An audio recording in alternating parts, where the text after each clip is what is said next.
What up, peeps? I'm Christopher Green. This is Green Wave Radio Live, broadcasting around a treacherous globe today. It is, of course, December 6, 2012.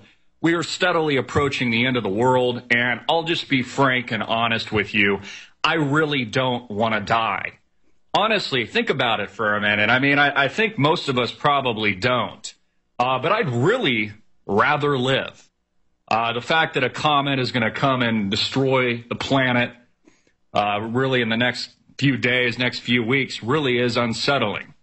Obviously, I'm being somewhat facetious here, but it does put in perspective our lives. It puts into perspective what it means to be a human being and what it means to be a part of this human condition, which really is what it is, the human condition. And it's funny how we as people find ourselves so special.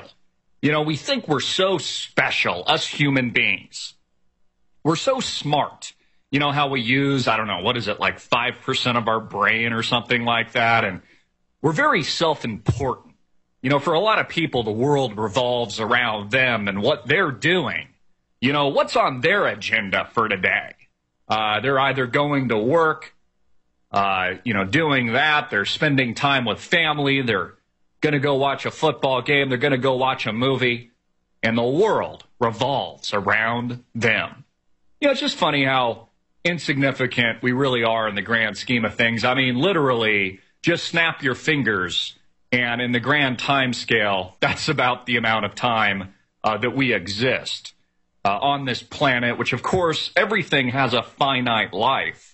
Everything has a finite existence. At some point, the sun is going to engage itself, blow up into a red giant, and destroy all life on the planet.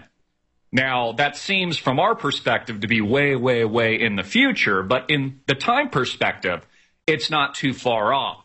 And it just goes to show you how insignificant we really are.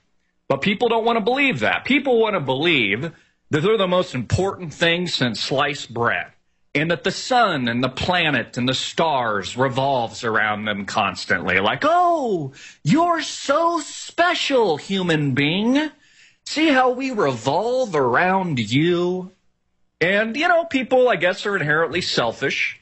People inherently want to feel important, self-important, because, well, let's face facts, folks. Part of the human condition, part of being a human being, is trying to find meaning in all of this and out of all of this, which is maybe why there is a natural inclination to think that we're so special when we're probably not. Really, in reality, we're probably just a small speck of sand. And as the song, one of those famous songs famously said, dust in the wind. Dust in the wind. I always loved that part. What was it? Wedding Singers or Wedding Crashers? I think it was, with Will Ferrell singing Dust in the Wind. In fact, it's a song I can even play on my own guitar. One of the first ones I learned how to play. It's called a Travis pick. It's kind of cool if you learn how to use your fingers to pick the Travis pick, is I guess what they call it, or at least how I remember what they called it. So I just can't help but think, you know, I really don't want to die. I really don't.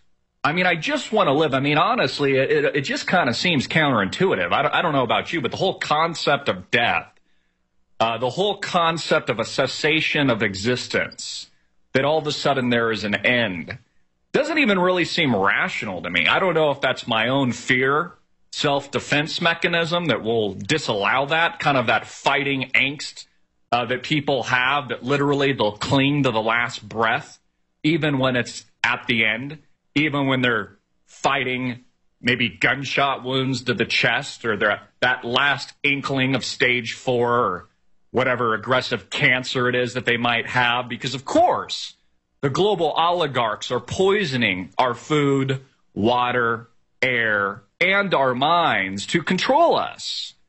You know, it's interesting. We put child molesters and murderers, we give those people death sentences, capital punishment. Yet we let these people that poison us and that are literally killing us by the millions walk around scot-free. And, a good reason for that is, well, we're all very self-involved. We're too busy to really think about things in too much detail. Hey, I got to go get to the dry cleaners. I've got an appointment over at Starbucks to sell some meaningless widget to another meaningless business person so that I can afford Christmas presents on my credit cards for my extended family. I mean, that's really kind of the program. So maybe we're talking a little bit off the wall today. Maybe I'm personally on a little bit of a tangent, but, in a lot of ways, in a lot of respects, not really. In fact, this is the only thing that really matters. Our existence. What does it mean to be alive? And what the heck are we doing here should be the question if you're not already asking. Many of us are. I ask the question all the time. What is it and why do I exist? And why do human beings have the ability to contemplate their existence? Let me give you an example. Do you think your dog, let's say your dog's name is Larry. We'll just call him Larry the pup. Do you think Larry the pup's walking around all day going, I wonder why I'm here. I wonder if there's a greater spiritual meaning to my existence, as he chases after the ball and licks himself in public and drinks out of the toilet. Now, I could be wrong. I mean, let's just be honest with each other here. Larry the pup, Larry the dog very well might be smarter than all of us combined. In fact, wouldn't that be kind of hilarious? That our own dogs that supposedly we're masters over, Larry the pup just happened to be smarter than us. In fact, they're so smart that they pretend and they give you the idea, human beings, that you're the ones in control that are so smart so that you can take care of them. And then Larry the pup can hang out, lick himself in public, go play fetch, go after the ball, and be taken care of. It kind of makes you wonder who's the smarter one. Who's the smarter of the two species? And I always find that incredibly arrogant.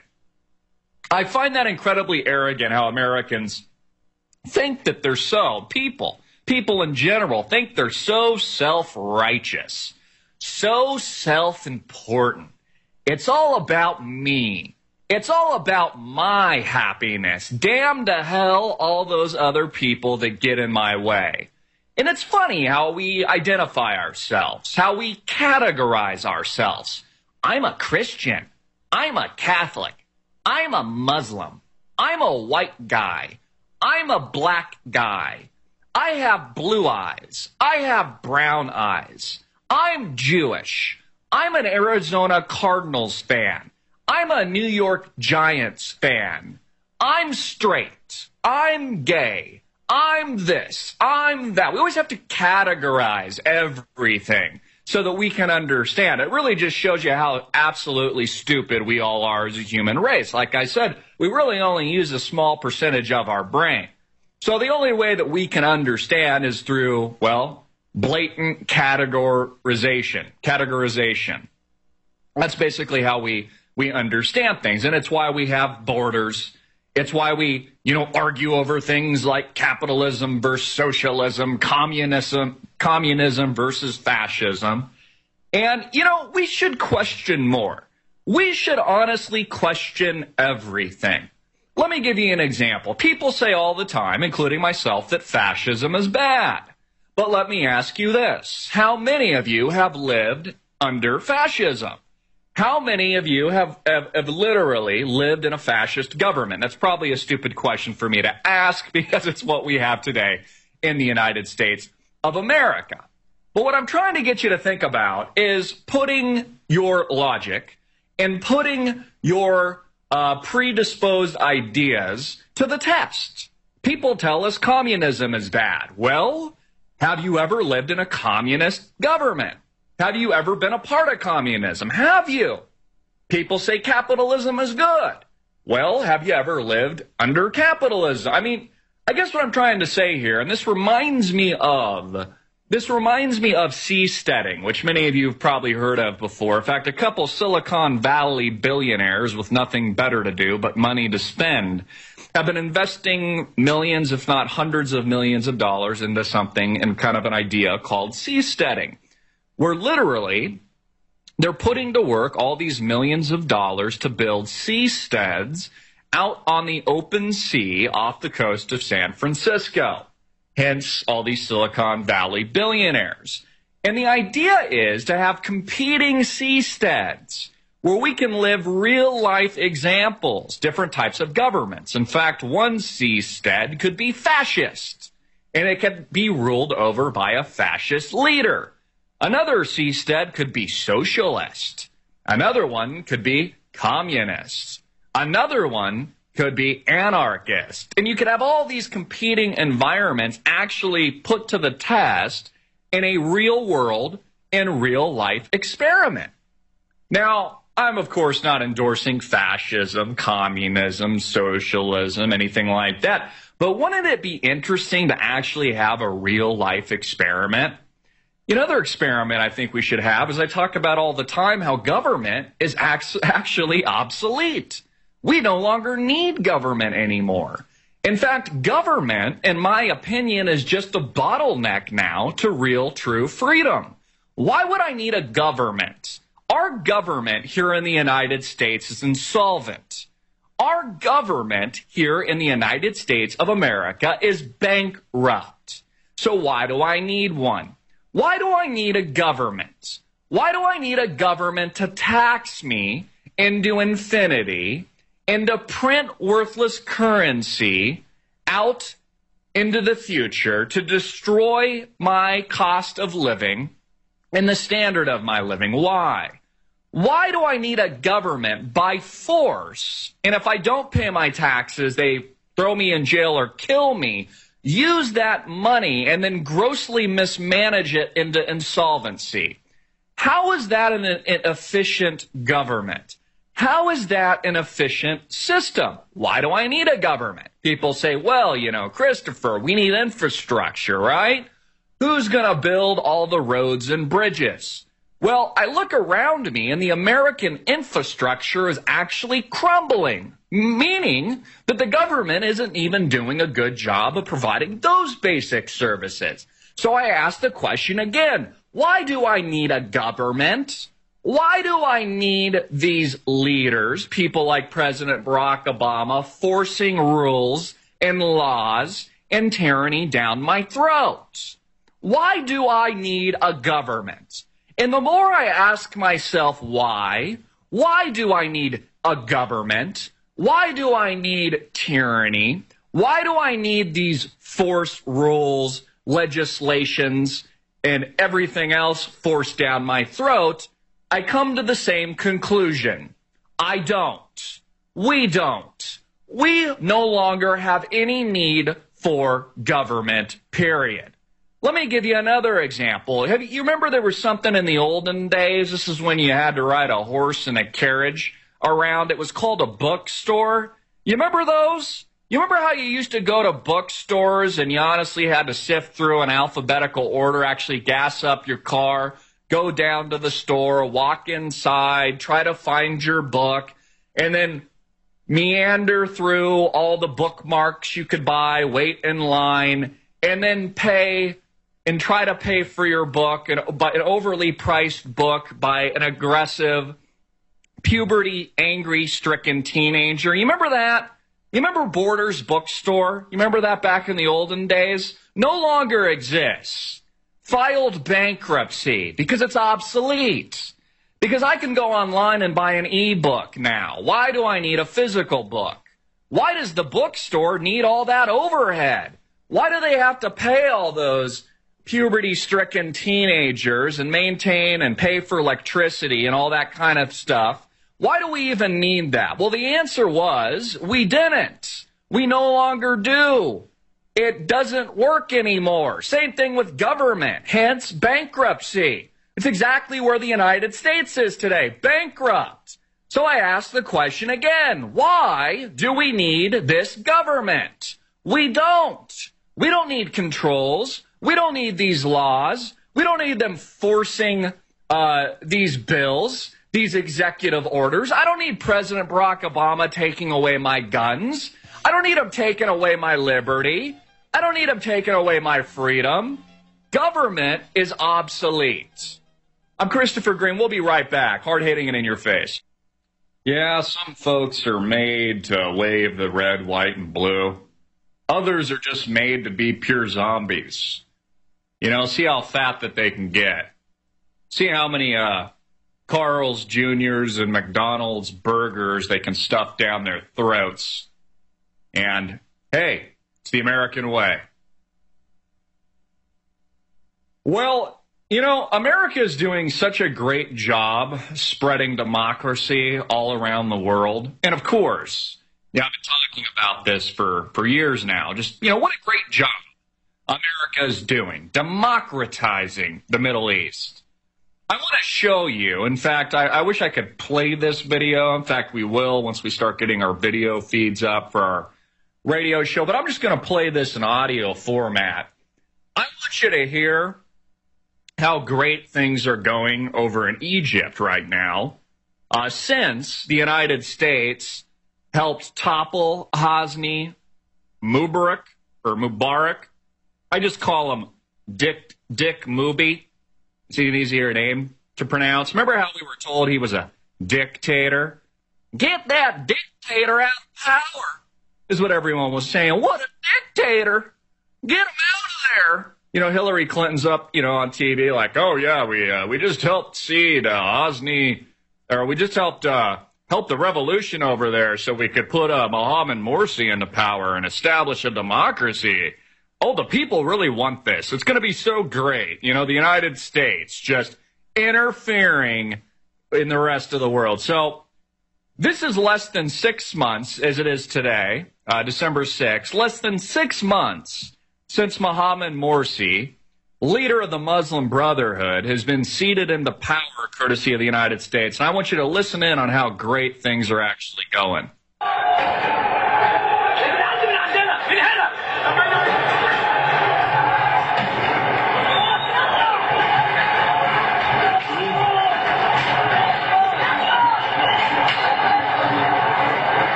So I'm watching the video here. I posted this up on our channel. I'm watching just the peaceful demonstrations, you know, because there's so much peace now over there. It's such a democracy. In fact, the video I put up said, does this look like a democracy to you? There's literally hundreds, if not thousands, of Egyptians in the streets throwing Molotov cocktails, siphoning gasoline from cars on fires, forcing Mohammed Morsi to flee his presidential palace. That's how much stability we have in Egypt right now. There's an old saying, you know, if Egypt goes, so does the Middle East. Well, this just ties into what we've been telling you and beating into your head for several years now. This has never been about peace. This has never been about democracy. It's been about destabilization. It's been about destruction. It's been about the United States wielding its selfish, manipulative power to destroy the Middle East to better control the region for its own selfish needs. Whether or not it be oil or be promoting great civil disobedience to help put into check the new world paradigm or whatever debt paradigm or debt burden they want to throw on the backs of the people of the world. This is what it's about. It's not about anything that's pitched to us, the buying sheeple. I obviously don't include myself in that. I don't include many of you tuning in. But This is what Egypt looks like. This is what a democracy looks like in Egypt now, courtesy of the United States. God bless America, our home, sweet home. I tell you what, the more I learn about America, honestly, the more I'm disgusted by her. Not by old America, not by the principles of freedom and liberty, but I'm talking about the baseless, evil people in charge of her today. I am really not looking forward to President Barack Obama's third term as president. Yeah, that wasn't a slip-up. His third term. I really am not looking forward to a re-elected third term President Barack Obama. It's going to suck. It really is. But just like this is what a democracy looks like in Egypt, that'll be what a democracy looks like in the United States. They tell us they're getting rid of dictators overseas when we have one here at home, and we're installing new dictators in places like Egypt, which is clearly how the Egyptian people perceive it. Because if they didn't perceive Mohamed Morsi as a dictator, as a pawn of the West, they wouldn't be rioting in the streets right now. They'd be like, hey, great. We've got a democracy now. No need to riot. But instead, they're throwing rocks and they're blowing shit up. That's how happy they are about the U.S. West-led intervention. So pat yourselves on the backs, Americans. Pat Obama on the ass. Good job, Obama. Good boy. Good girl. Hillary Clinton. Good girl. You's a good girl. You's a good girl. That's right. You's a good girl. Give him a treat. Give him a little dog treat. Here you go, Obama. Here's your little treat. Here you go, Hillary Clinton. Here's your treat. Gotta love America. You gotta love the riots that we're helping fuel all over the world. Coming here to the United States as well. Yeah, it's funny. Somebody sent me through our tip line. This is from transparency.org. Transparency International, the global coalition against corruption. It's pretty cool, actually. It shows you this map. It says Corruption Perceptions Index 2012. And basically, you go country to country, and you hover over it, and it tells you and it ranks how corrupt each country is. Russia, for example, is ranked 133 with a score of 28. And it's colored red, meaning it's corrupt. Ew. You know, it's the color of blood. Yeah, you know, you go around the Middle East. Turkey has a rank of 54, score of 49. You go to Iraq, they've got a rank of 169, a score of 18. You go to the United States, and it's in this kind of like orange color. It says we're ranked 19 with a score of 73. Let's see where we can find the most yellow. Where's the most yellow? Finland is actually ranked number 1. So that means the perception of the people, according to the Corruption Perception Index 2012, is the least corrupt of all nations around the world at the moment. Whether or not that's the case or not, I'm really not sure, but it's what the people think. That's usually a pretty good indication. In fact, if we go over here to New Zealand, it's ranked number 1 as well, in the same category as Finland. It's got a score of 90. Pretty interesting. You download a brochure. You can download infographics on it. It goes on to talk about how governments must prioritize the fight against corruption. Government, corruption, money, power, sex. Seems to be all we're really engrossed with on a daily basis. You know, the General Petraeus Benghazi Gate story, I guess, has kind of died, even though we know that that was a massive, massive Obama cover-up. Gun running.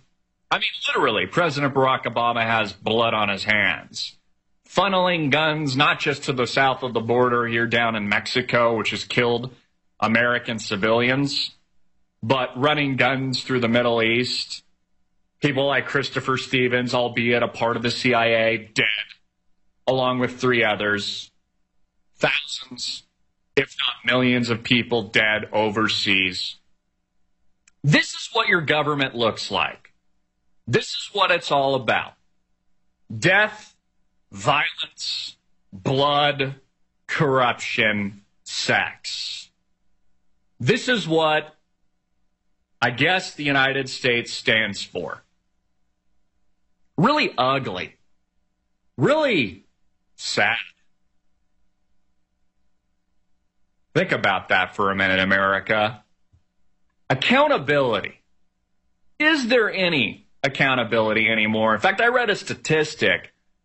I like to look at all forms of media, see where it's coming from all angles. And I was over at a friend's house, and I noticed he had a magazine, Maxim. I'm sure many of you guys out there are probably familiar with it. There's always pretty girls and bathing suits, a lot of beautiful women that us guys can admire, speaking of sex. And there was a statistic on one of the pages I flipped to that said, in the entire amount of time humanity and human beings have existed on the planet, there's only been peace for 8% of the time. Just 8%. And then there was a comment next to it like, geez, why is everybody so angry? Why is there so much instability around the world? As Rodney King once posed, why can't we all just get along? Sad. A sad, sad world in which we live. Now, another reason the people of Egypt are rioting in the streets now that they realize, if they didn't before, that Mohamed Morsi has been ceded to power courtesy of the United States. He's a pawn of Western Zionism and Western influence. Another reason they're rioting in the streets is because Egypt agreed in and around November 20th of this year to a deal through the IMF of $4.8 billion. $4.8 billion, because of course their finances are in the toilet, much like the rest of the world. So what you do when you go broke, when you're bankrupt, is you borrow more. You borrow more debt, the same debt that puts you into debt in the first place. And once you take a loan from the IMF, it's a way that the power structure can control you, which is why they've encouraged Mohamed Morsi and seated him into power, because, of course, he is a pawn. He is a United States, Western, Israeli pawn. They've seated him into power because they know that they can tell him what to do. And so here he is. He's going to go take a $4.8 billion IMF loan so that the IMF and the global oligarchs then have, well, control into infinity of Egypt. Remember I told you the old saying, if Egypt goes, there goes, the rest of the Middle East, something along those lines. Egypt is a very strategic, important country in the grand scheme of things, at least from the eyes of the United States and the West. So, this is really not rocket science. You help and you push in a guy like Mohamed Morsi. You get rid of King Mubarak, however you want to say it. You boot him out, and you get Mohamed Morsi in, a leader of the Muslim Brotherhood. Well, the good thing is people are starting to wake up to this. They're like, oh, aha, this wasn't a real revolution that we just had. This was bullshit, is what the Egyptian people are saying. And then they're reading reports like, aha, Egypt agreeing to a deal for $4.8 billion? This doesn't sound like the democracy we want. This doesn't sound like the leadership that we want. Hence the riots. Hence the guns and the gunshots in the streets. You at least got to appreciate the balls of the rest of the world. You know, obviously things are worse off in that part of the world, and, you know, there's a lot more poverty and strife and those kinds of things, at least for the moment. So they've got a lot less to lose. You know, here in America, we're so fat on Big Macs and, you know, ice cream and whatever else is, we're poisoning our bodies that we really can't even move. You know, we just kind of get on those scooters and drive ourselves into Walmart to buy more shit from China and India. All those jobs that we exported overseas to destroy American capitalism. You got to love the way things are headed. You know, another thing to seriously ask ourselves for you youngins out there in the audience, and of course I'm of age as well, is will you be participating in the upcoming draft? Will you be fighting and dying on behalf of the United States in the very near future? Are you going to put your ass on the line for the global oligarchs? Doesn't sound like a really good commercial, like, hey, young kids. You know, student loan debt has now eclipsed all other forms of debt in the United States.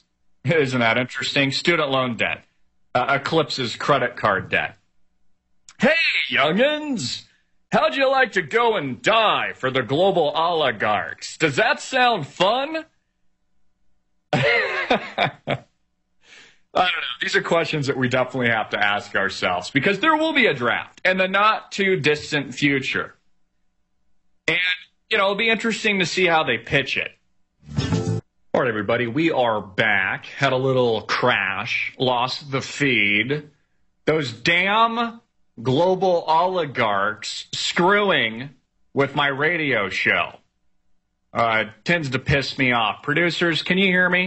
In fact, let me know if you can actually hear my complaint. Okay, yeah, we can. Okay, awesome. We're back on the air, America. So, you know, we're asking some big questions today, like, hey, what does it mean to be a human being? What is the meaning to life? You know, those funny little questions that most people, we just don't have the time to really address. Also asking questions today like, for the youngins especially, are you going to go fight for these people? Are you honestly going to go die for your country's leaders? You know, when they reinstitute a new draft in this country, you know, right after a suitcase bomb that they plant blows out an entire American city, are you going to just be right on board with it? Like, oh yeah, let's go fight. Let's go fight the foreign invaders. I will die for President Barack Obama and his leadership. I love these people. These people have my best interests at heart. Is this what you're going to do? But, you know, instead of ask just the big, you know, influential questions, let's go for a minute. Let's break for a minute to what Americans really care about. And I'm reading an article here. It's actually kind of interesting, and it applies. It applies to our topic of conversation. It's talking about females in Hollywood, people like Taylor Swift, Katy Perry, Britney Spears, and others, according to the perspective of this reporter, says these women are ruining normal women in society. And I found this pretty fascinating. It said, you know, Forbes releases its annual list of Hollywood's highest paid women, right? Does this annually. Now, it's no surprise to me, and I'm sure probably not to you, that Oprah Winfrey passes everybody by a mile pretty much every year. In fact, even with her failed new network, which is pretty much just a failure and a joke, her vast media empire pulled in over $165 million last year. This is actually what I found a little bit compelling, and honestly I was surprised about, is take a wild guess who's number two. I'll give you a minute just to kind of mentally guess that, or you can say it out loud. Who do you think is in the second slot? Well, it kind of surprised me. The gal in the second slot is Britney Spears, which just goes to show the more of a train wreck you are, the better. The more money you make. It says Britney Spears was Oprah Winfrey's closest competitor. The runner-up, whose earnings from music, TV, and product endorsements totaled a distant second at $58 million. $58 million in earnings last year compared to Oprah Winfrey's $165 million. And it goes on to say, it says, Britney Spears' career has made a spectacular recovery after what seemed like a squalid death spiral just a few short years ago. But she's been given a run for her money by the new gals in town. Now, those kind of tracking her include Taylor Swift. Her song really irritates me when I hear it on the radio. I'm not sure the exact name, but it's something about like when we broke up, we're never going to get back together again, ever, ever. I hate that song. Like, shut up, Taylor Swift. You get off the radio. I hate that song. I really do. Maybe some of you hate it as well. But she made $57 million. And Katy Perry was Swift's runner-up, making $45. A clean $45 mil. Article goes on to say, how is it possible that such monumental fortunes could be accumulated by performers whose songs have barely escaped the hackneyed teeny bopper genre? But more important, what do the rise and triumph of Swift and Perry tell us about the current image of women in entertainment? But see, I think the question is not just the current image of women, but really the current image of America in general. Now, I think most of us get this. Most of us understand that, honestly, one of the most lucrative, if not the most lucrative, I actually have to look at some numbers on this, but the most lucrative, one of them at least, genres is the teeny bopper genre. That's where the money's at. And that's why girls, women, like Oprah Winfrey, Britney Spears, Taylor Swift, Katy Perry, do so well. It's the same thing with YouTube. People say all the time, Christopher, why don't you have more views? Why don't you have the same popularity as like a CNN or something? Or, why is it there more views? Why don't you get the same views? Now, if you really study and look at what's the most popular on YouTube, it's Teeny Bop. It's the Talking Oranges. It's all those types of programs, makeup. In fact, there's a lot of girls that do makeup shows, millions of subscribers.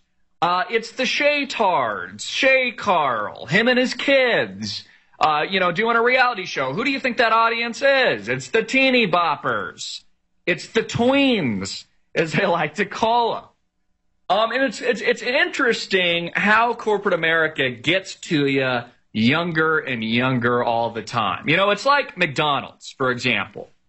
My parents used to tell me that my brother and I could sense a McDonald's from miles away.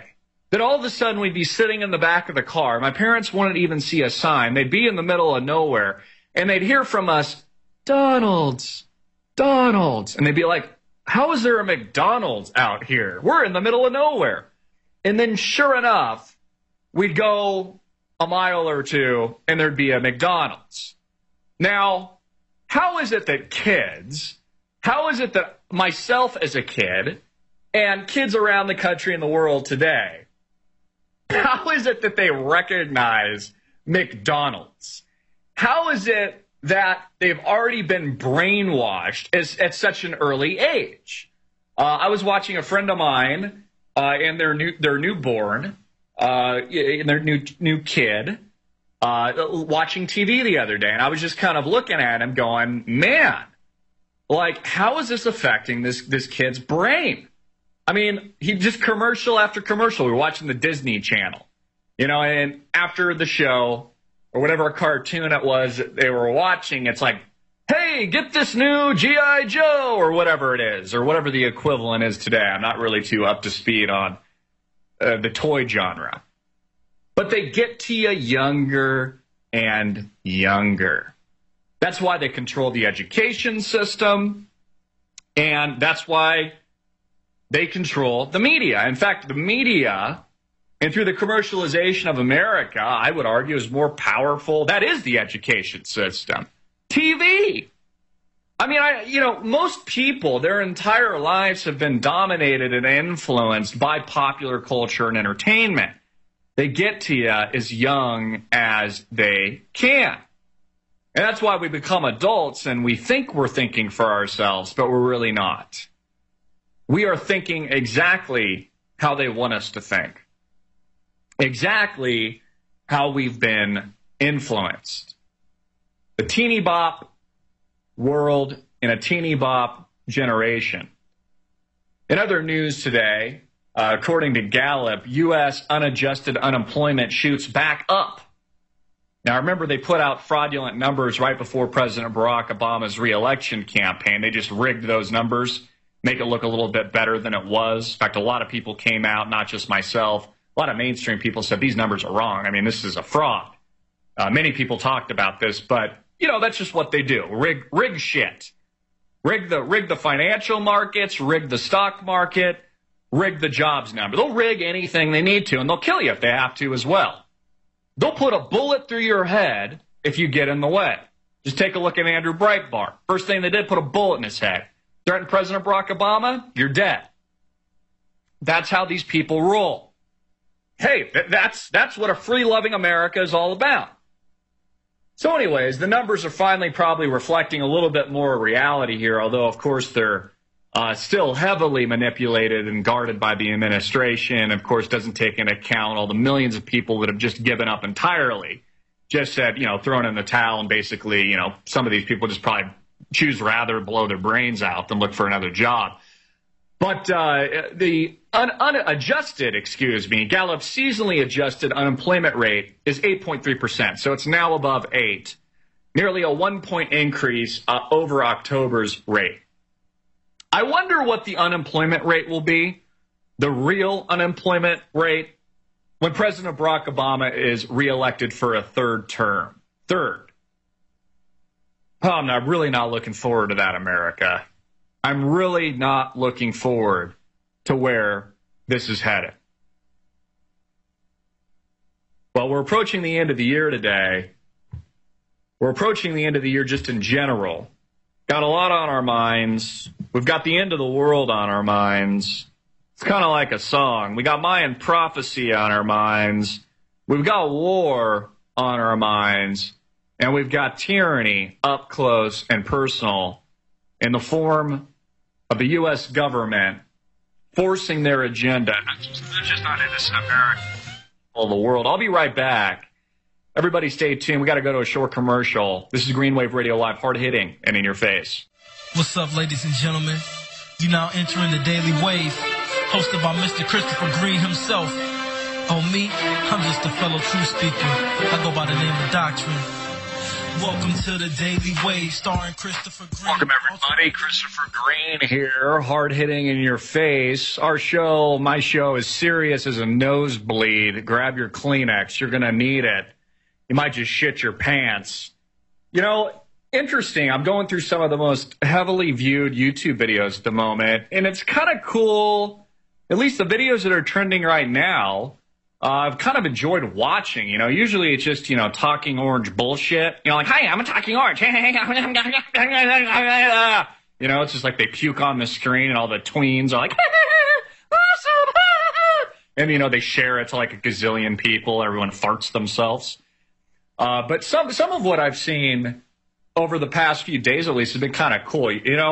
I talked about the Kansas City chief, former linebacker, insane mother, who, goes out, puts multiple rounds in his girlfriend before blowing himself in front of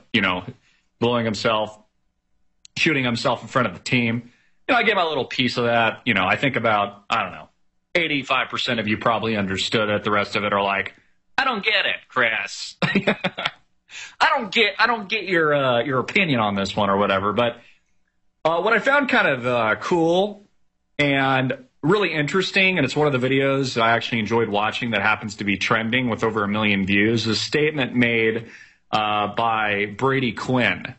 And it's interesting because you don't really see people talk about this kind of thing mainstream that often. But it just goes to show you how social media has changed our lives and how relevant it really is. So I'm going to play this for you here. I think it's the coach speaking first, then followed by Brady. Here we go. We're football players, football coaches, and we play and coach on Sunday. I'm choosing not to answer any questions about what I saw yesterday. And I think that you'll understand that, and hopefully you'll respect my wishes on that, because it wasn't a pretty sight. And so I'm choosing not to talk about it. You know, I know when it happened, I was sitting in my head thinking, what could I have done different? You know, when you ask someone how they're doing, do you really mean it? When you answer someone back, how are you doing? Are you really telling the truth? You know, we live in a society of social networks and Twitter pages and Facebook, and that's fine and stuff. But you know, we have contact with our work associates, our family, our friends, and it seems like half the time we're more preoccupied with our phone and other things going on instead of the actual relationships we have in front of us. And hopefully, people can learn from this and try to actually figure out if someone's battling something, you know, deeper on the inside than what they may be revealing on a day-to-day basis. So I thought that was pretty cool. Brady kind of impressed me there. Sounds like a pretty smart guy, just not a, you know, football player, a dumb jock, as, you know, people typically stereotype these types of athletes. But, you know, I thought it was interesting. He just talks about, you know, hey, this whole world of social networks and Facebook and Twitter and these kind of things. But when you ask somebody, and I think we all think about this all the time, but when you ask somebody, hey, like, how are you doing? How often do you really mean it? I mean, honestly, dude, we hear that all the time. Like, hey, how you doing? The other person's like, oh, great. And it's like, really, they're just like horrible. Like, I had a shitty day today. In fact, I've tried that a few times just to kind of catch people off guard. It's kind of fun to do. You know, like, hey, how you doing, Chris? I'm like shit. I'm having a horrible day. Just to see how they react. I don't know if you've ever tried that, but you really should. It's kind of up there with staring at people in elevators. I'll try that occasionally, too. I love these social experiments. You know, you get in an elevator and you just stare at them, stare them down. It makes them incredibly uncomfortable. But, you know, it's just funny. It's funny how we interact with each other. I love the study of social cues. Social cues. It's like you see this in society all the time. I mean, you can just sit on a park bench and you can see how people are interacting with others, and it's really interesting. But it makes you think about, as Brady was illustrating fairly eloquently at least, you know, when you ask somebody how they're doing, do you really mean it? Do you? In a world of social networking where most families won't even look each other in the eye anymore at the dinner table, it's just like, sorry, Mom, I can't look you in the eye. I'm tweeting Billy, Sally, and Jessica at the moment, you know, updating their feeds. Kind of a shitty new world. Honestly, like, as cool as social media is, and obviously I'm a big part of that personally, it's a part of our business, etc. It's a part of our activism. It really does kind of suck, though, too, from another perspective. I mean, if we're just honest with ourselves, maybe there's more negatives to it than there is positives. Like, sometimes I feel like I'd be a lot more happier person just running around with a spear hunting shit, like for survival. Just, you know, have one of those little, you know, fig leaves or something wrapped around me and just like in the wild spearing shit. Like, hey, honey, I'm going to go kill some shit for dinner tonight. She'd just be like, ooga booga. And I just go kill shit with the other men, and we show our dominance through our virulence. It almost seems like that's more attractive, like those basic instincts, which is really what we are. I mean, that's really kind of what human nature is. As much as we try to civilize ourselves and be like, oh, I'm going to put on a tuxedo and, you know, I'm so self-important. Look how far we've evolved. We really haven't evolved at all. Basic needs, basic emotions, food, water, shelter, sex, love, violence, murder. I mean, you see this in the animal kingdom all the day. I mean, how pretty is the animal kingdom? I mean, honestly, take a look at the animal kingdom in general. Watch National Geographic for 30 minutes and tell me what you think about it. I mean, you'll see lions just going for the throats of giraffes and just killing shit. I mean, that's what nature is. We're really not a whole lot different. We just guise it like we're somehow more civilized before we drop the nuclear bombs. You know, it's like we're very civilized, but we're still going to kill millions of people.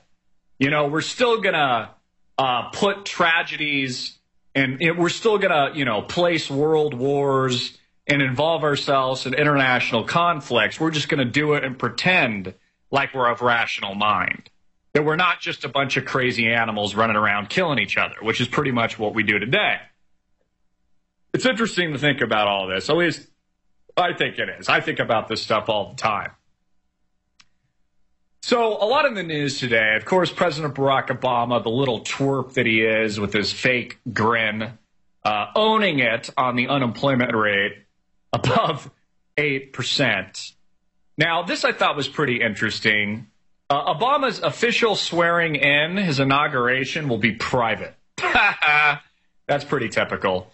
Because next year's inauguration falls on a Sunday, President Obama will hold only a small private swearing-in ceremony on January 20th and will hold a big public redo the next day. The inaugural committee announced Thursday that activities will last 3 days, a day of service on Saturday, the small private ceremony on Sunday, and the public swearing-in parade and balls on Monday. The committee said, puts you to sleep, doesn't it? Puts you to sleep. But the people love socialism. The groundlings love the breadcrumbs being thrown at them. You know, I always use that analogy. Shakespeare wrote about it. You know, you'd have the royalty at the top throwing their breadcrumbs in the theater to the groundlings. And it was just entertainment for them. Like, look at the groundlings fight. It's exactly like we are today. Nothing's changed. Nothing's changed at all. Just take a look at Black Friday. Look at the videos we put up. Just a bunch of freaking retards killing each other. Literally, people died in Walmart this last Black Friday because they had to get their hands on the latest HD television. They had to get their hands on the latest PlayStation, willing to kill fellow groundlings over it. That's how easy it is to control the masses. And it's the same thing with change. It's the same thing with political movements, revolution, and all forms of political change. It's really just a small percentage that actually catalyzes it and it helps it to follow through. And it actually fights for the change. The rest of the masses just need to be kind of convinced or manipulated or not convinced to go along with it, basically, which is what the current power structure has done beautifully and very well. I mean, even after trillions of dollars worth of bailouts, millions of people in foreclosure, outright fraud, murder, I mean, all of these things that have implemented against us, still, the great majority are like, I'm comfortable. Go Obama. I love you, brother. Can't wait for a third term of tyranny. Maybe we'll even vote in Hillary Clinton next. It'll be Obama redo. It'll be Obama number 10. I mean, literally, we just keep it in this oligarchy. I mean, literally, it's hilarious. It really is. I mean, honestly, how are these people not kings and queens? Can we at least get a different family name on this shit? Like, can it be like someone else outside of the Bushes, the Clintons, or like the Obamas? I realize Obama's, the first. But are both of his daughters or his wife going to be president too? I mean, does it have to be every single freaking person down the line? Great-grandchild of George W. Bush, the gazillionth president? It's freaking retarded and ridiculous. And the American people are just like, it's the way it is, Christopher. What are we going to do about it?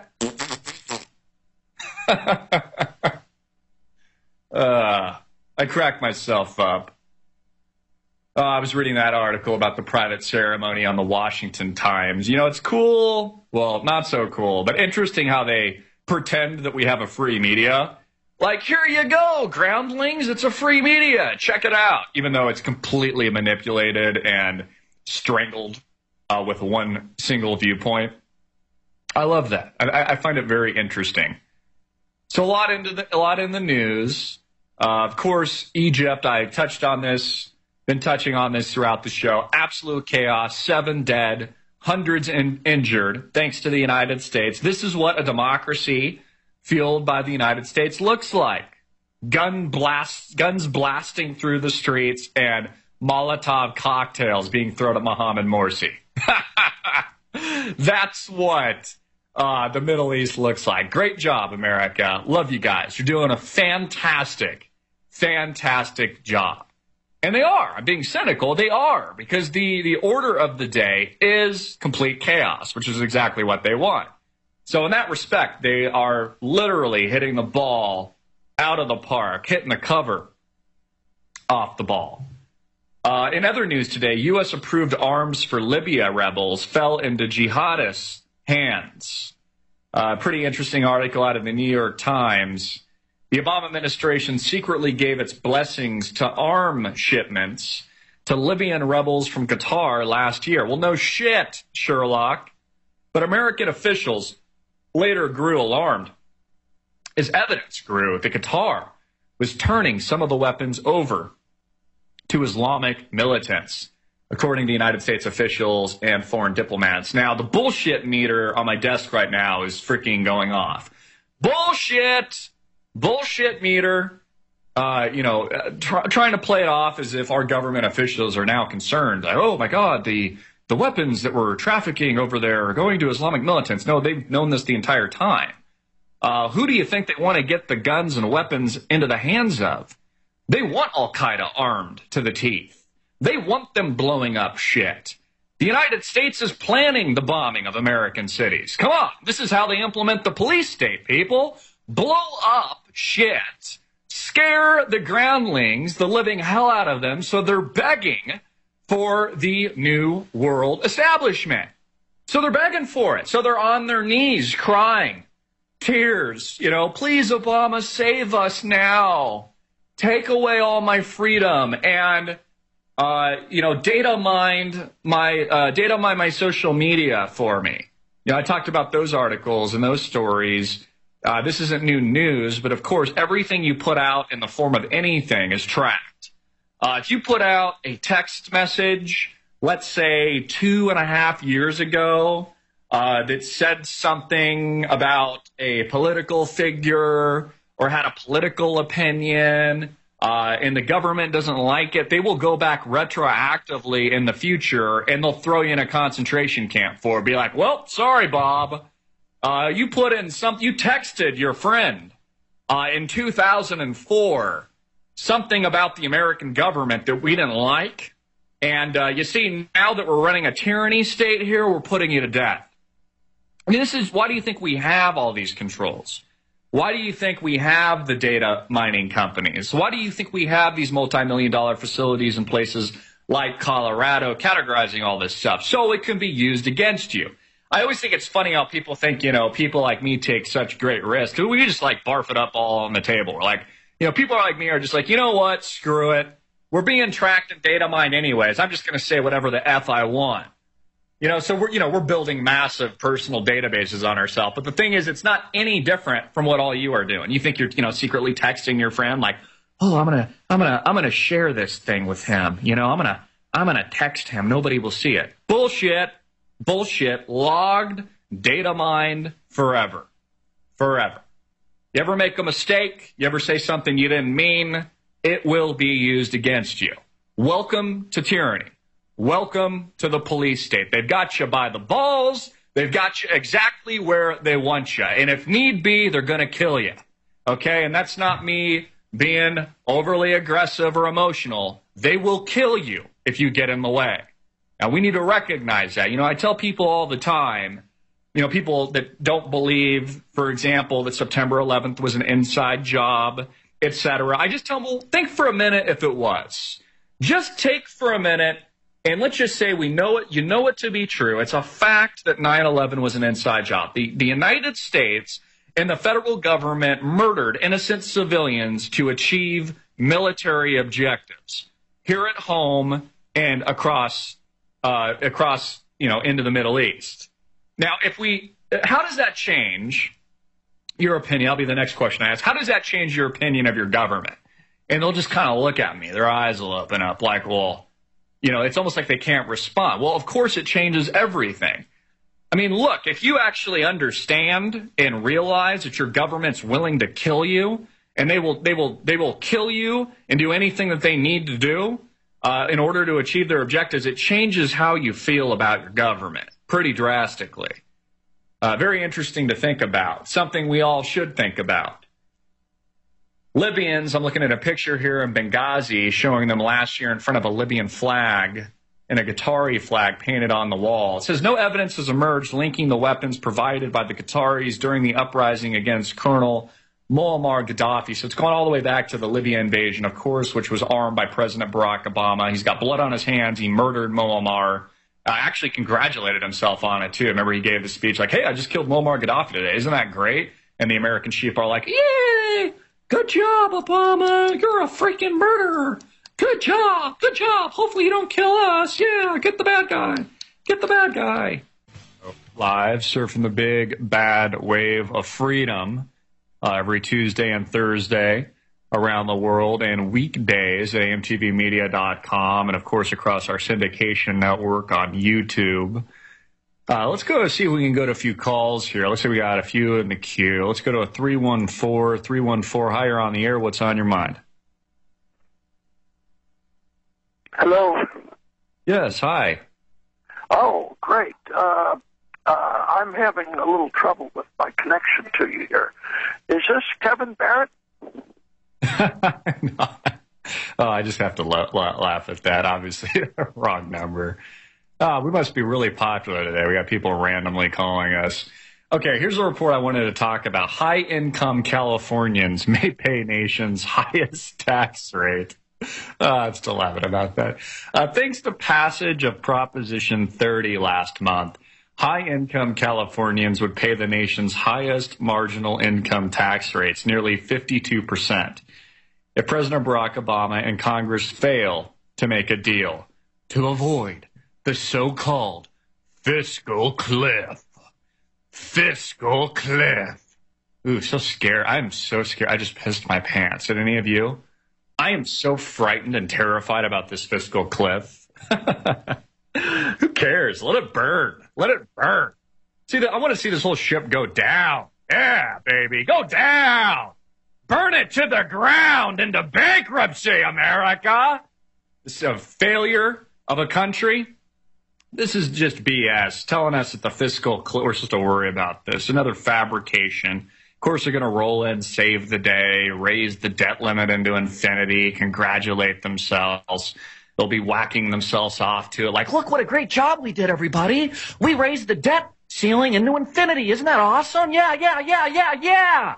No, it's not awesome at all. This country is a disgrace and a joke. But it kind of makes you think, with high-income Californians looking to pay nearly 52%. Think about that, 52% tax rate. If I guess this fiscal cliff is, failed to be addressed. Why even work? Honestly, why even do anything? Why work? Why be an entrepreneur in America? Get the hell out of here, honestly. I've got one foot out the door. Get the hell out of here, America. What a joke. What a joke. So you can pad the pockets of Barack Obama so we can institute health care? What a joke. The only other states with 50+% tax rates were New York and Hawaii. Based on the calculation. So it's really just to the point, honestly, throw in the towel, America. There's no point in working. Get on food stamps, though, right away. Get free shit and vote for Obama. You want free shit, give him your vote for his re-election in his third term in the not-too-distant future. In fact, we'll just keep this guy in power for the next 20, 30 years. Allow him to just kind of take over. Because he is the savior, according to a lot of people. I was also listening to something interesting today on gold. Peter Schiff says that the price retreat is only temporary. I would agree with that. He says that gold could hit as high as $3 4,000 to 5,000 in the not too distant future. Let's see if we can play this video.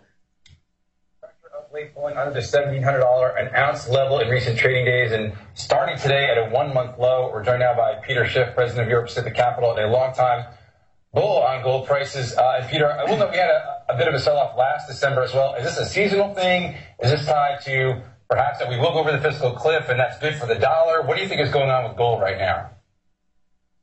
Well, I think there are a number of factors going on. One of them is I think that some of the Europeans are becoming a little bit more confident in their currencies. I think if you look at the dollar chart against many of the European currencies, the dollar has been weak.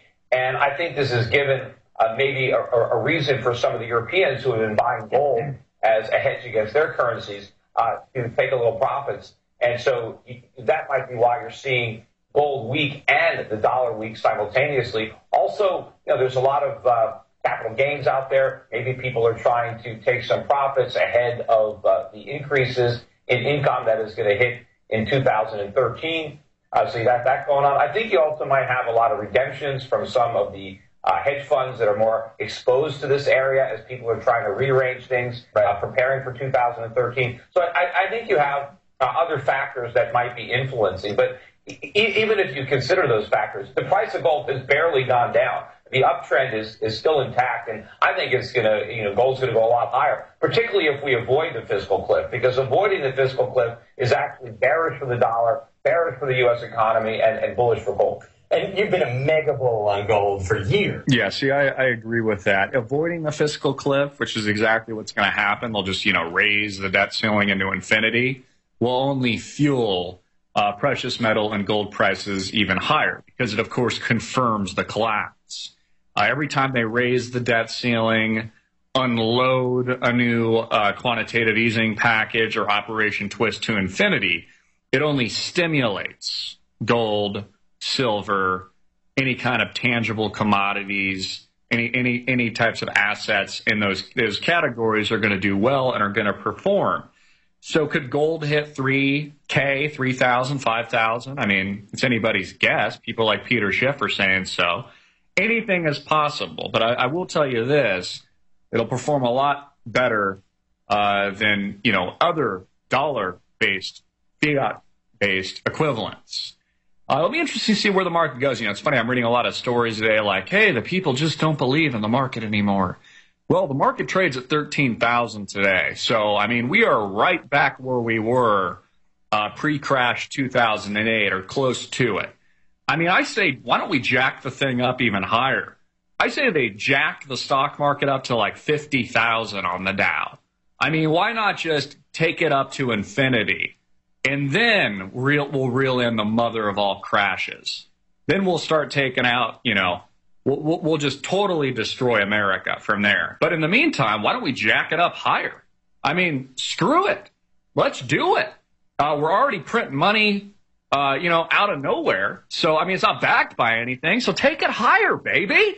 Come on. This is what America's about. Gross manipulation and fraud. Take it higher is what I say. Let's all get drunk on debt, which, most of America is already loaded on it. So I don't know. It's very, very disconcerting where we are today in America. It's very troubling what's happening here. I've also read today that a liberal feminist group insists Obama's cabinet must be half female. As President Barack Obama finalizes his second term cabinet picks, the nation's leading feminist group is pushing for more female appointments. Currently, the president, who garnered 55% of the women vote on Election Day, has 8 females in his 23-member cabinet, according to the National. All right, everybody, we are back on the air. Sorry about that. We had another system crash. I just went down for a few minutes. But what I was talking about before, the black or blue screen of death that likes to pop up on my PC-based machine on a regular basis. In fact, one of my laptops is just completely dead. So I think we're finally going to move the way to Apple. Too bad that it's, the cost of a freaking new car to buy some of this technology. Another reason why we need your support so we can actually get on the air. frustrating. But I was talking about a feminist group talking about that they should put at least, half of Obama's cabinet should be female. I'm just so sick. I'm so sick of the political correctness of America. I'm so sick of it. I mean, what's next? Half the cabinet's got to be gay. And then what's next after that? Half of it has to be bisexual. And then what? The next half of it has to be representative of the, bestiality syndicate. I mean, where does this ever come to an end?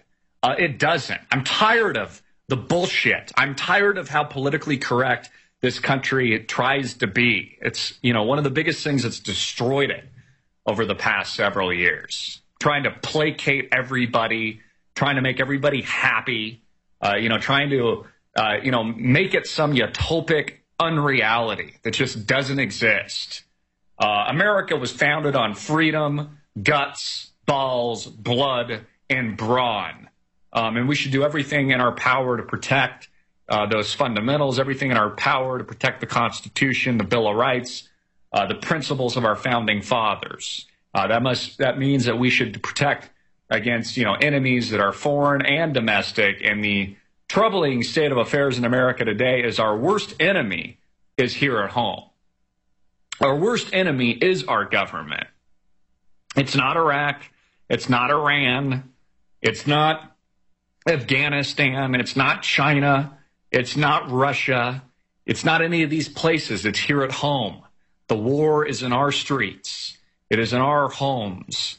It is in our cities, our churches, our towns. This is where the war is. Most people just don't realize it.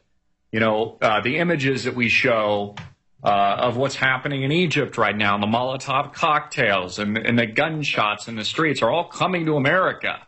If we don't get our shit in check, if we don't get our shit in order right away, this is all coming to our streets. This is all coming to where you live. It's why we need to get our house in order today, and we need to start paying attention to what's really going on. As always, you guys can tune in. Make sure if you haven't already, join us at amtvmedia.com. Set up an account with us. It's free. We've got a host of amazing content there. We're putting up all of our videos. We've got forums where you can interact with other like-minded individuals, download our podcast, watch us live. You can contact us, send us tips, watch our mini documentaries, etc. Sign up for our newsletter. So if you want to, be in tune with all that, make sure and visit us at amtvmedia.com. And of course, our sister website, greenwave.com. Really appreciate all of your support. And, I really enjoy coming on the show and coming on the program on a daily basis and doing what we do. Fighting tyranny and rolling hard against this power structure. It makes you wonder, what kind of news is going to come out as we approach. I mean, here we are, December 6th. We're approaching just the tail end of the year here. December 21st is supposedly the end of the world. A lot of people playing end of the world or having end of the world parties. I wonder if any of your friends or maybe even yourself are doing that. In fact, give us a call. Let us know what your thoughts are. Let us know what you're doing, how you're preparing. Are you prepping for this? It's a lot of news about Syria today. Syria loads nerve gas into bombs. Allegedly, U.S. issues a warning about this. Syria loads chemical weapons into bombs. Military awaits Assad's order. The Syrian military is prepared to use chemical weapons against its own people and is awaiting final orders from President Bashar al-Assad. U.S. officials, of course U.S. officials are telling the American people this, told NBC News on Wednesday. The military has loaded the precursor chemicals for sarin gas, which is a deadly nerve gas, into aerial bombs that could be dropped onto the Syrian people from dozens of fighter bombers. So what they're going to do is lie to you, outright make this a humanitarian issue. In fact, it's probably the United States that's dropping the sarin gas.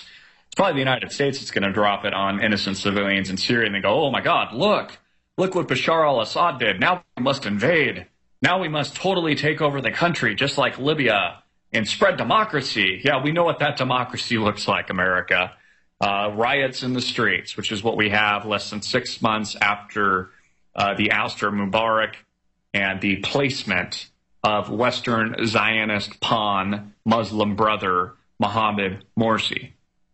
We got to go to a quick break. I will be right back. I am, of course, Christopher Green. You're listening to the hardest-hitting reality TV show on the planet, Green Wave Radio. Check us out at amtvmedia.com, greenwave.com. We will be right back. Hey, America. I'm Christopher Green, Green Wave Radio Live. Let's see what's going on in pop culture. You know, what America cares about. Celebrity gossip, sex, lies, and Benghazi Gate. Biggest story I see here on TMZ right now is all about Lindsay Trainwreck Lohan. And if Britney Spears is any indication, well, this should work out for her. Britney Spears having bounced back after her shenanigans, raking in some $50+ million last year. They say Lindsay Lohan's acting she's acting like a common groupie. Tracking down the wanted singer Max George in Philly last night. I actually have no idea who Max George even is. Not really up to speed on this. Says Max keeps saying he's not interested, so why is Lilo, I guess that's her name, Lilo, so determined? Plus, Justin Bieber's manager is pissed off after the Bieb came up on goose eggs and Grammy nominations. We'll explain why the Biebs might have good reason to be angry. What do you think about the snub? This is what America cares about, so let's just kind of run through the list here and make sure you guys get your fill. Ariel Winter's mom, I do not have naked photos of my daughter. I'm actually not familiar with that story, although it sounds a little bit interesting. Max George fires back. I'm not dating Lindsay and didn't invite her backstage, he said. Man, America loves this shit. Oh, yeah, I did read about Anderson Cooper. He supposedly went blind for like 48 hours or something after shooting out on the water and burning his retinas. That sounds freaking crazy. I don't know if any of you saw that. That was a big story because, hey, I mean, this is, it's what the stories are about. Well, actually, pretty cool here. I'm reading about George Zimmerman on TMZ. Says sues NBC over 9/11 tape. I'm not a racist. Good for you, George. Sue the shit out of NBC. Sue them into infinity. Take them for all they're worth. That's what America's about. So he's in the news there. Obviously, the nation, because Obama said he's guilty. I guess he's obviously guilty. I'm looking here, some UFC chick fighters beating the shit out of each other, knocking their heads and brains out. I don't know where that's going to treat them. We think boxers have it tough later in life. Okay, this is interesting. We've spoken to Stephen Baldwin. It says here, Stephen Baldwin arrested on tax charges. Stephen Baldwin was just arrested in New York for repeated failure to file personal income tax returns, a felony. What's up with all these Hollywood types failing to file taxes? It seems like they can never do it.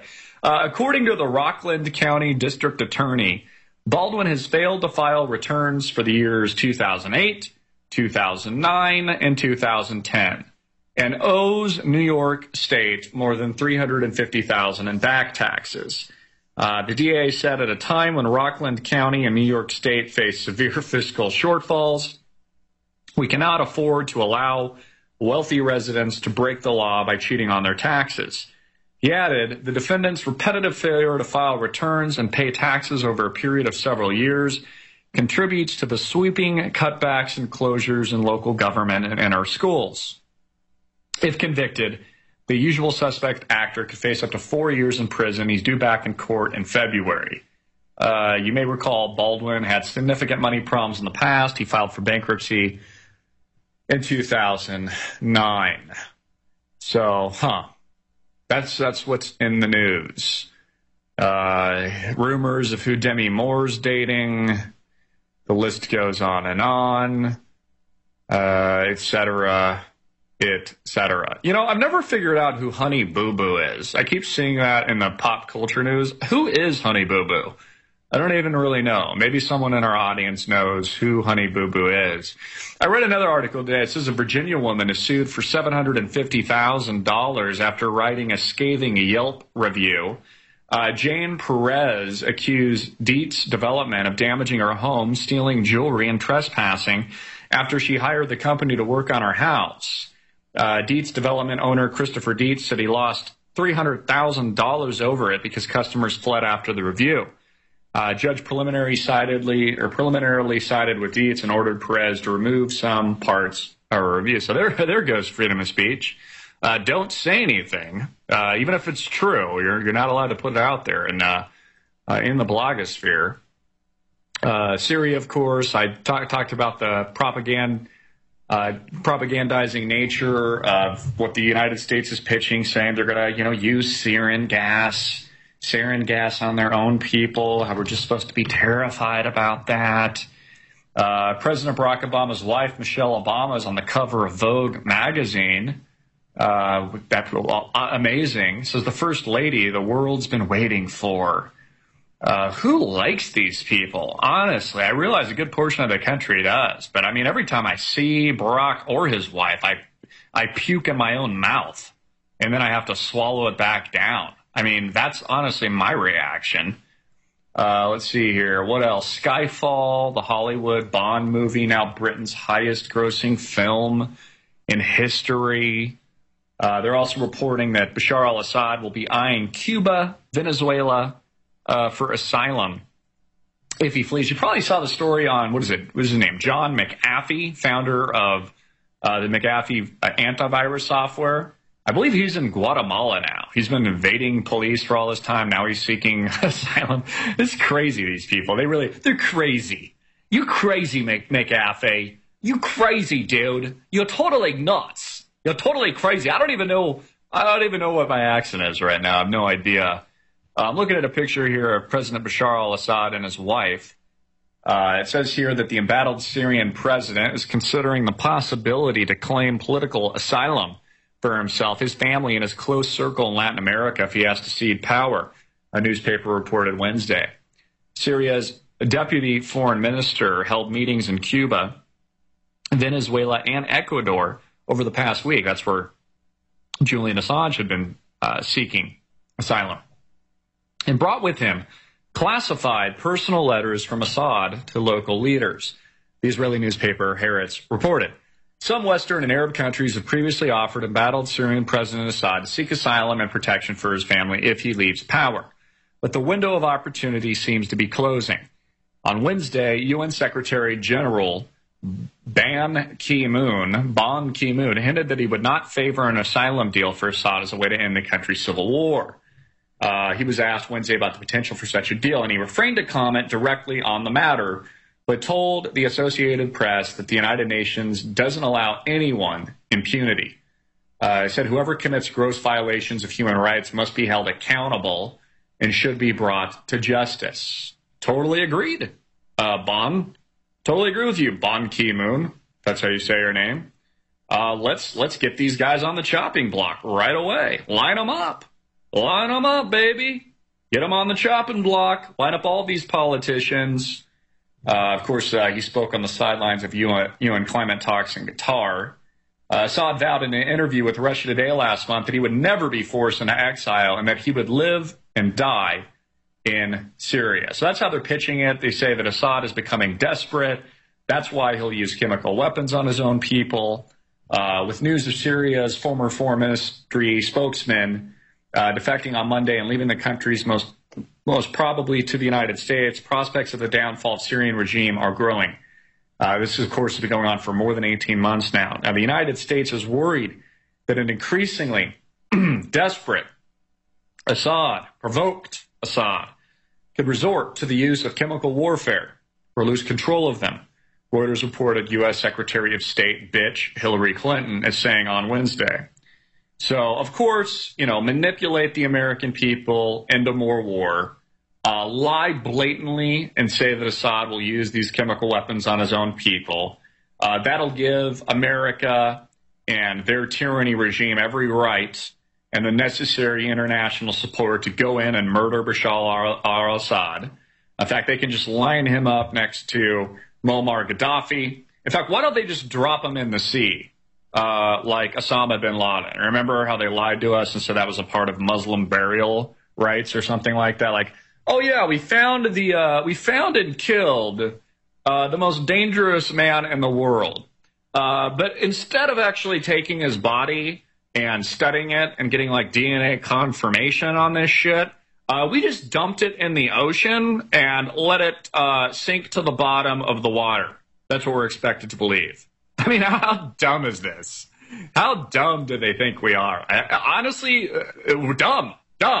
And in good portions of society, extremely dumb. Extremely stupid, like bought off on this shit. Remember them like cheering in the streets like, yeah, Team America, yeah. All the people like college campuses and all around the country like, oh yeah, we got Osama bin Laden, even though we're not even quite sure the guy ever even existed, and he's died like 9 times. There's been like 9 different instances of him dying.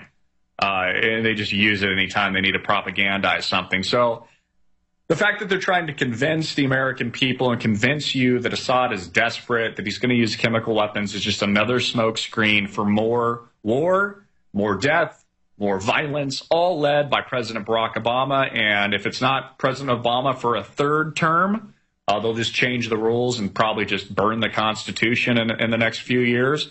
It'll be Hillary Clinton leading the charge with her fake bullshit husband, Bill Clinton, as the first bitch. And, you know, that's what America's about. You got to love it. You got to love America. You got to love the police state. Most of America's on board with it. So you know what? Honestly, rotten hell, America. Glad to see you burn down to the ground.